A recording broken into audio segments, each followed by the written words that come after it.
This podcast is sponsored by Hempvana, America's #1 hemp pain relief brand. Meet Will Markham. This decorated veteran earned the Silver Star. When I returned from Afghanistan, I was in such extreme pain. I was drinking more, I was taking more pain pills. But when I started using Hempvana pain relief cream, it was literally like a miracle. I put it on the areas that hurt, my neck, my back, my knees. I didn't want to take pain pills.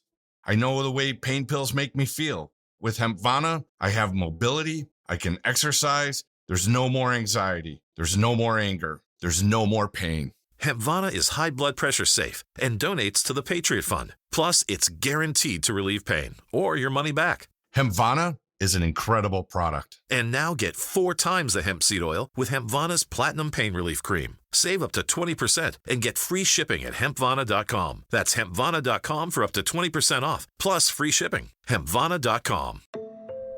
DC politicians want to enact harmful credit card mandates that could take away your cash back and rewards points. Perks that stretch your budget and make life a little easier.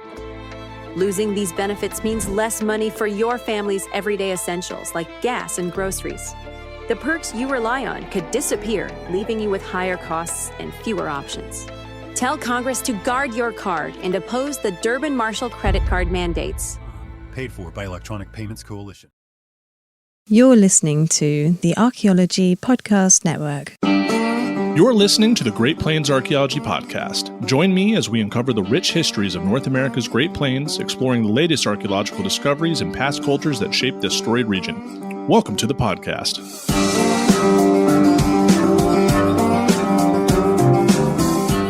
Welcome to the Great Plains Archaeology Podcast. I am your host, Professor Carlton Shield Chief Gover, and I am excited to have you join me as we investigate the rich and fascinating histories of North America's Great Plains. For episode 26, we have Chance Ward. Chance is a close friend of mine. We went to school at University of Colorado Boulder together, where we met. And Chance is currently the NAGPRA Coordinator for the state of Colorado and Office of the State Archaeologist, and as well as an enrolled member or tribal citizen of the Cheyenne River Sioux. So excellent. Thank you so much for being on, Chance. How are you doing today? Hey, I'm doing good. Thank you for finally having me on. I know we rescheduled this a couple times by now, but excited to be here, ready to chat with you. Excited to have you on, and I know you're incredibly busy with the work that you're doing, so it's no worries, just happy to have you. So real quick, so you are the state NAGPRA coordinator for Colorado. What does that job entail on a daily basis? Yeah, so when I was hired, I kind of was very looking narrow, based on the job description that I was given. I kind of thought I would come in and strictly work on NAGPRA work. That's identifying human remains, cultural items within our collections. It's kind of what I just thought it was, organizing tribal consultations and things like that. But now that I've been in the job for coming in on 2 years already, it's much, much more than that. A lot of the work by my predecessors was done well as far as the collections, identifying and removing human remains or items that may have human remains incorporated into them. But one thing I didn't realize then was that half of my job was also in the office of the state archaeologist. And we still get emails and phone calls from a lot of the county coroners in the state. And that's usually the general public or private citizens that decide to clean out their garage, attic, storage unit, grandma and grandpa's closet, and find boxes of human remains. And it's always because, there's kind of a common stereotype to it now. It's always grandpa was a avocational archaeologist in the 60s and for some reason had these ever since then, or, dad was a collector of Native American objects, and these were in a collection they purchased. And that seems to be the more common coroner cases that we get. But in addition to all that, I get to organize tribal consultations with the TIPOs and tribal representatives of the 48 tribes that Colorado acknowledges. So it's a lot of communication, a lot of phone calls and emails, and text messaging, and it's really getting to know who they are. It's not just a quick email and then wait 6 months for a response. I follow up, and I email a lot. I phone call a lot. I just kind of cold call and say, hey, I'm Chance from History Colorado, and who's your NAGPRA representative? Who's the TIPO? Just trying to get to know them. Are you going to be in Denver anytime soon? Or if I'm traveling in their direction, I'll try to make that time and space to kind of meet them and get to know them. And it's been really fun, I think. And I don't mean fun as in laughing, but fun as in I really enjoy being in this role. I really enjoy being able to work with Native people, with tribes, serving them, because I'm from one of those communities myself. So I feel like I can treat them the way they deserve to be treated. And I'm glad that I'm here. Absolutely. And in your background, you got your undergraduate in anthropology from Fort Lewis College in Durango. Yes. You worked CRM, Cultural Resources Management, worked for a while. But you also worked for the Southern Ute, like TIPO or NAGPRA office for a hot minute.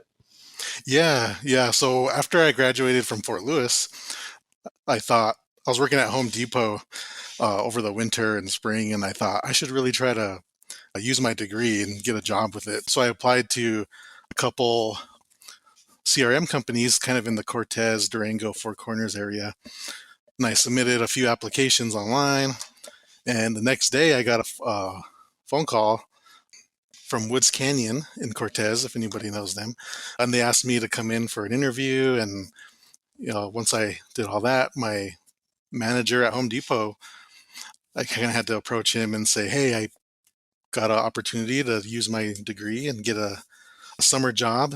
It's not permanent or full time. It's probably going to be seasonal, but I would really like to try and pursue that. And he was great. He was a great manager. I was a little sad that he left the store I was working in, but he said, yeah, of course, this is what you went to school for. We'll put you on short-term leave of absence until you're ready to come back. And he basically let me do that every summer while I was living in Durango. But yeah, I did several, I think 4 years of CRM, and thousands of miles of walking survey lines and a couple excavations. And I really enjoyed it. I thought it was very important to have a Native person or a Native voice on a team, on a crew. And I was usually the only Native person. And I thought it was important to try to provide my perspective, my voice in any way I can. And I don't know if it made a big difference or not, because I didn't really hear or see anything, or didn't know where the report was going afterwards. But I think that's what kind of gave me that little push to want more and do more. I want to be more impactful. And that's why I ended up eventually applying to go to grad school, so that I can be in a better position to make a difference. Absolutely. And your work in education has been so centered in Colorado for basically a decade, from working with Utes who are ancestral to Colorado, but also during your master's in museum and field studies, working with Will Taylor and a number of tribes on the horse research, as well as going through collections there. And as well as, the Lakota, also all the different Lakota groups being part of that 48 nations with ancestral ties to Colorado. Like, even before this positions, it seems like you built up a lot of reputation and work with communities that you now work with. So how does your current work in NAGPRA connect you? Well, not really connect you, but how your position works with tribes connected to Colorado lands? Yeah. And hearing you ask the question, I realized I kind of went on a tangent on the last one, and I completely skipped over working at Southern Ute. But while I was doing CRM work, and those of you that have done it know that sometimes it's working for a set amount of days, and then you get a certain amount of days off. So with Woods Canyon, we did 8 days in a row, right? We got all 80 hours in just a day over a week, and we usually got a few days off in between the next project or the next session. And that was kind of the time I thought I need to fill in these 3 or 4 days in with something. I didn't want to just be sitting at home and waiting to leave on the next project. So I actually applied to work with Southern Utes TIPO office, and I kind of got that connection there through Garrett Briggs. And I think just working and living around Durango area, especially in archaeology and anthropology, you kind of meet these people that are in that field anyway, whether it's through classroom or consultations or anything to do with, archaeology in the area. It's a big area for Southwest archaeology. So I ended up meeting people like Garrett Briggs, Alden Naranjo, and Cassandra Atencio, who eventually all three were the TIPO of Southern Ute at some point in their lives. And so I like to think I kind of got to learn from them in person, and kind of helped me understand what a TIPO office should do or could do. So I'm grateful and thankful for that experience. It was kind of during COVID lockdown too, so I spent a lot of time in the office in Ignacio by myself and sort of learning to read documents and Section 106 notices and TCNS numbers, and trying to help build their digital database of mail that was coming in. I was the only one there, so it was really piling up, and eventually people got to come back to the office. So it was a really, really good experience. I'm thankful that I got to meet those people and work with them and learn from them. And now I can't remember what you asked next. No, you're totally fine. I appreciate that. So, how does how you work with tribes connected to Colorado lands in your current position, right? You have 48. Mm-hmm. And then also, like you said, dealing with requests from the public who have discovered human remains that may or may not belong to Colorado. Yeah.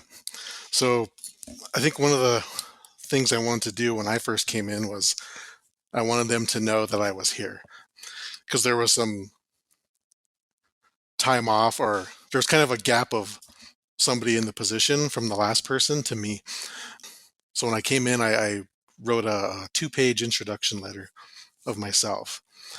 And I kind of started out with, this is who I am, where I'm from, where I grew up, the sort of cultural and tribal values that I grew up with, and what it means to me to be in this position. And I kind of ended it with, the more Western stuff. And I went to school here and served in these different roles over the years. And I sent that to all 48 tribes, or 51. I guess it's 51 because a couple of them were kind of forced together. So like MHA is one, but if you count it as 3, same with Cheyenne and Arapaho, it comes out to 51. So I think getting that out to them, to the TIPOs, trying to understand who the TIPOs are, if they have a NAGPRA representative or not. Some do, some don't. Some have tribal archaeologists, some do and don't. So that's kind of where it really began, with reaching out and contacting them, getting to know what their staff and their office is set up. Some have 2 or 3 staff, some have 10 to 15 and do their work really well. So being able to know who they are, and then a big part of it was understanding their connections to Colorado, to what we call Colorado.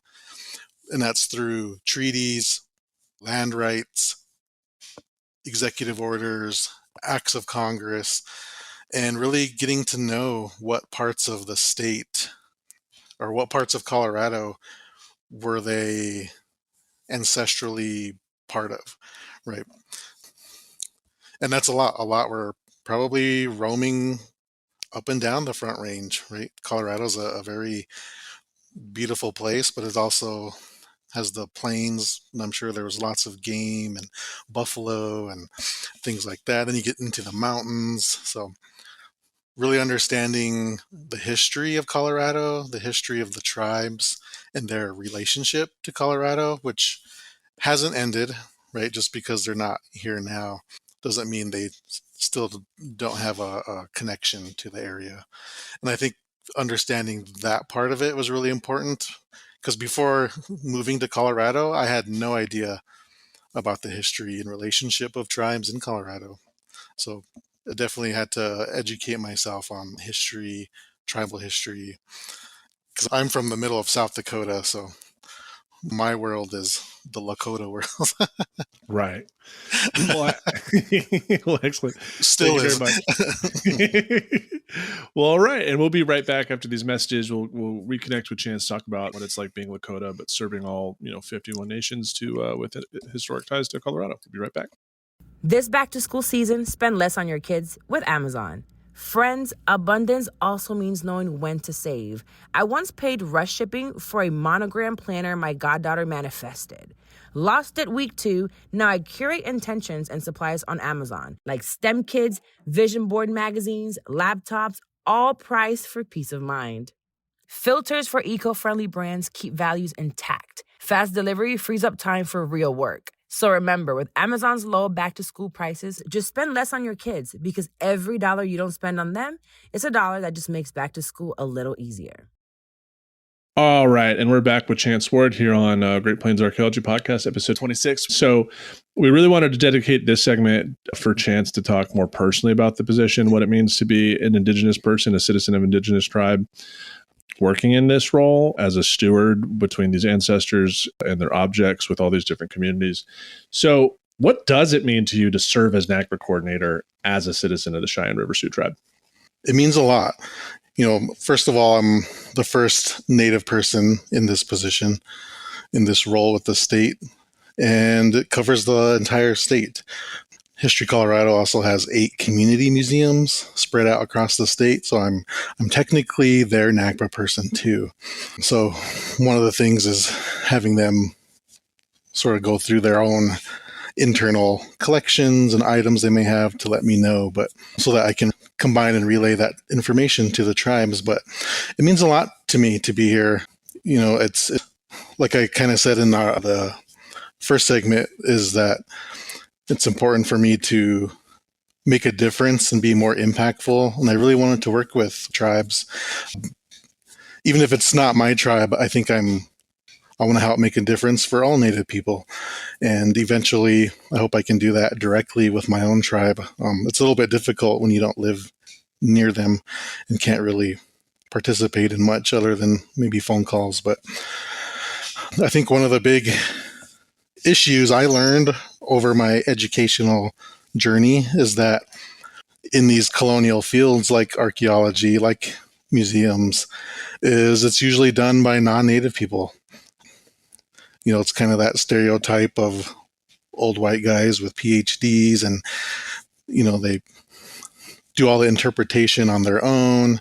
They hold Native people in black and white in the past, which is why Native people are usually in natural history museums. And I understand the issues that go with that and how it's important for Native people to be considered still alive in modern contemporary times. And I wanted to be part of that. So I think being here, I really want to be able to pride myself on treating tribal reps, TIPOs, elders, the way they deserve to be treated. And that's by bringing them in, consulting with them from the very beginning at the concept stage, not this old-fashioned way of asking them at the end or just wanting quick approval of something. So we really, here at History Colorado, we really want to do it in a good way. I don't know if it's the right way, but to me, it's the best way that I know how at the moment. And that's bringing them in person. We pay for just about everything, and that's, hotels and flights and mileage and honorariums and taking them to lunch and dinner and, really building that relationship and getting to know who they are even outside of the work we're all doing. And I think it's really fun. It's been really fun getting to know them, and it's really easy. And I think being able to grow up in my community where I did in South Dakota, it's just really natural and easy to get to know them because they're just like any other family or friend or relative that I grew up with. There's no, but the humor, understanding the humor, the issues that kind of occur on reservations, and then being able to understand the issues that museums have, people in the archaeology field have with Native people, that I can kind of be that voice that's sort of in between both sides, right? The Native side and the non-Native colonial side, right? I don't have to be either or, I can be both because of who I am as a person. And I really enjoy being that. If I can stand up for tribes and Native people and TIPOs in this work, I would love to be in the room and help advocate for their voices to be heard. And I'm a little bit regulated to just in Colorado at the moment, and I don't want to, overstep or insert myself, especially understanding things like tribal sovereignty and me not being a member of their tribe. So it's in my mind all the time, knowing that there's issues out there. But, I stay where I am unless I'm asked. And absolutely. And I'm sure that's helpful for tribes knowing at a state level they have someone that they can relate to and identify with, working in this meaningful way as a shepherd and conduit between a really emotional and impactful, law is not the right word, but like context when it comes to NAGPRA repatriations. And kind of with that said, like, I imagine it's like it can be very complex working with dozens of tribal nations who all have historic ties to Colorado with competing claims. I mean, one of the nice things, like looking at Colorado as a case study, you do have pretty clear, like you mentioned earlier, clear differences in geography of like the eastern side of the state, which is Great Plains, with one very particular material culture. You have the Southwest, which is, you can tell instantly the difference between like a Southwest pot and a Plains pot, and then a lot of mountainous region, which is pretty well claimed by a few tribes. So you kind of have these three very distinct ecological zones that do kind of come with their own cultural material. But that said, like, what happens when there are competing claims or shared claims? What's it like navigating that? And if you're able to, has there been an experience where your own nation or one of your relative Lakota nations is in conversation with other tribes regarding, who takes authority over a claim? Right. Yeah. And I just thought of, you kind of sparked my thoughts when you were asking these questions, but something I didn't add to the previous question was when bringing tribes in too, for consultations or just visits to our museum. I think one of the things that I think of or that I do is I also consider the cultural and spiritual aspect. And what I mean by that is when tribal folks come in, I try to let them know that there's these items here, or NAGPRA items, or even things like human remains. And I try to let them know ahead of time. And if they want me to do something different, and I will do whatever they want me to do to help make their visit better, more comfortable, even if that means having things ready, whether it's sage, sweetgrass, cedar, things like that. You and I did the interview for Natalie's thesis on workplace safety for Native people, right? Yeah, a few years ago, and that's fresh in my mind because I talked about that earlier today with a potential planned paper to write. So I think one of the big things there is knowing what's needed, knowing what to get. I had a previous experience where a non-Native museum professional was asked to get sweetgrass, and they did. And when I saw it, it was not sweetgrass. I don't know what it was, but it was green and braided, which is, I assume, where the problem, or not the problem, but where the confusion was. But definitely was not sweetgrass. And, for things like that, I'll call ahead of time. I'll ask ahead of time and say, if there's anything I can do before you get here, let me know. If I have to buy things, rearrange things, move things in or out or off site, I will do all of that because I want you. I'm considering your feelings, your emotions, and I want you to be okay while you're here visiting. And I don't know if many other museums take that into consideration or not. I hope they do. I'm sure there is. I haven't experienced them in that context yet. So in my experiences here so far, I have not had any issues with competing claims, which I'm a little bit thankful for because I have gotten to know many of the tribal reps and TIPOs. I consider them friends now, and I don't want to cause any issues or issues between them or issues with me because we know each other. Almost like a family grudge or something. So I'm very thankful that no one has had any competing issues. What the experience so far has been a lot of consultation and trying to figure out where ancestors are from. Tribes can provide their evidence, whether there's 10 lines of evidence in NAGPRA. So as long as it's one of those 10, we can take it into consideration. So in consulting with everybody, one tribe may claim somebody, and then the other tribe I'll relay the information, what the plan is, and they'll say yes. They'll support it. They'll defer, support, but I have not run across any disagreements or counterclaims yet. I understand there probably will be at some point.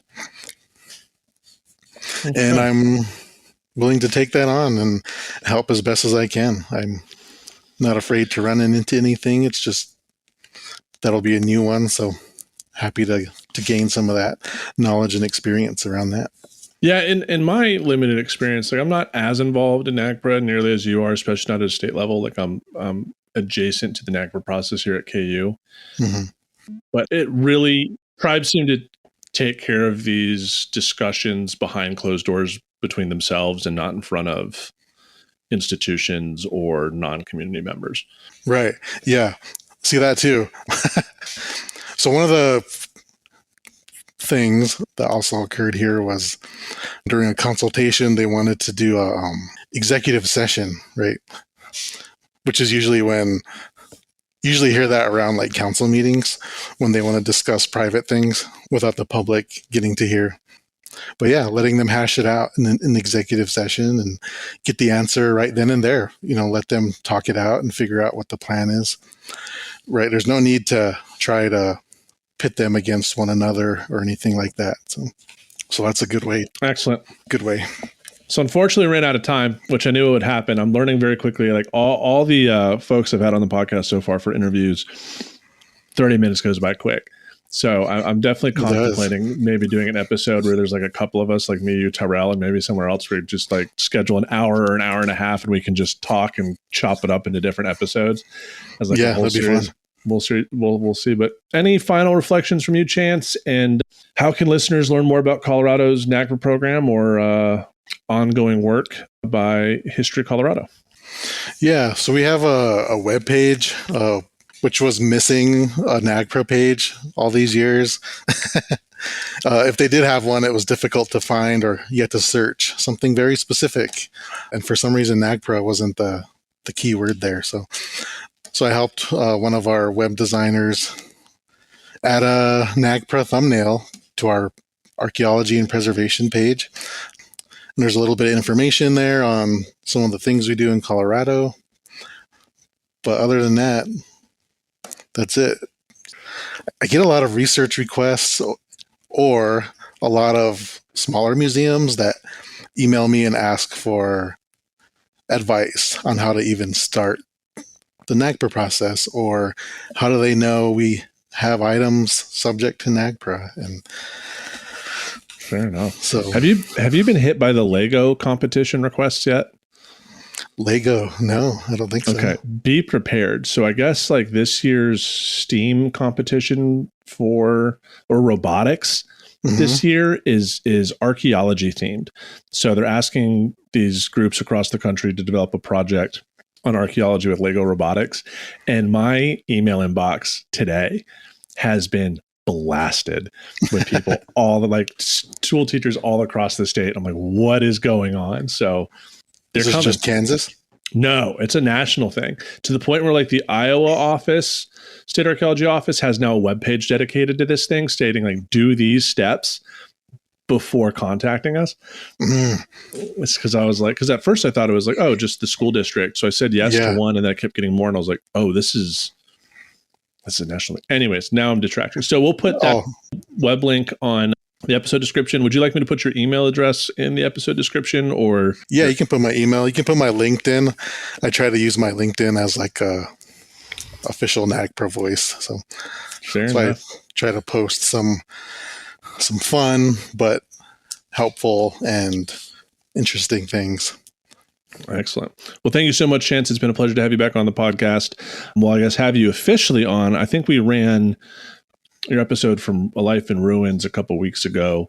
I'm so happy to finally have you here on Great Plains Proppers. The one we talk about the Spice Girls and all that. Yeah, that's right. That was a fun one. All right, everyone. We'll see you next time. Bye-bye. Thank you for listening to the Great Plains Archaeology Podcast. You can follow me on Instagram at Pawnee_archaeologist, and you can also email me at greatplainsarchpodcast@gmail.com. And remember, anybody can love the mountains, but it takes a soul to love the prairie.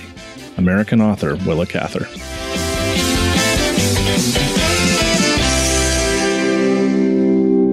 The Archaeology Podcast Network is 10 years old this year.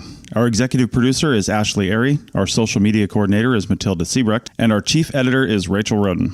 The Archaeology Podcast Network was co-founded by Chris Webster and Tristan Boyle in 2014 and is part of Cultura Media and DigTech LLC. This has been a presentation of the Archaeology Podcast Network. Visit us on the web for show notes and other podcasts at www.archpodnet.com. Contact us at chris@archaeologypodcastnetwork.com.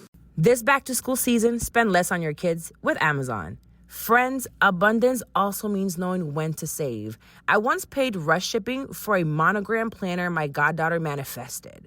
Lost it week 2, now I curate intentions and supplies on Amazon, like STEM Kids, vision board magazines, laptops, all priced for peace of mind.